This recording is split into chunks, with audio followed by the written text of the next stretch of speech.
এদিকে হবিগঞ্জ সদর উপজেলার পূর্ব ভাদুই এলাকার খোয়াই নদীর বাঁধে ভাঙন দেখা দিয়েছে।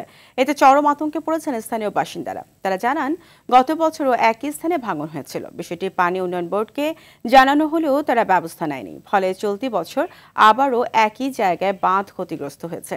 এলাকাবাসীর আশঙ্কা, দ্রুত মেরামত না হলে আশপাশের বেশ কয়েকটি গ্রাম ও মাছের ঘেরে প্লাবিত হবে। পানি উন্নয়ন বোর্ডের নির্বাহী প্রকৌশলী জানান, বাঁধটি মেরামতের জন্য বড় আকারের একটি নৌকার প্রয়োজন রয়েছে। ভৈরব থেকে নৌকা আসার পর মেরামত কাজ শুরুর কথাও জানান তিনি। আপাতত ক্ষতিগ্রস্ত স্থানে কিছু জিও ব্যাগ ফেলা হয়েছে। কারণ এই ভাঙ্গার মধ্যে এইখানে 8 থেকে 10টি গ্রাম মানে খুব রিস্কের মধ্যে থাকি।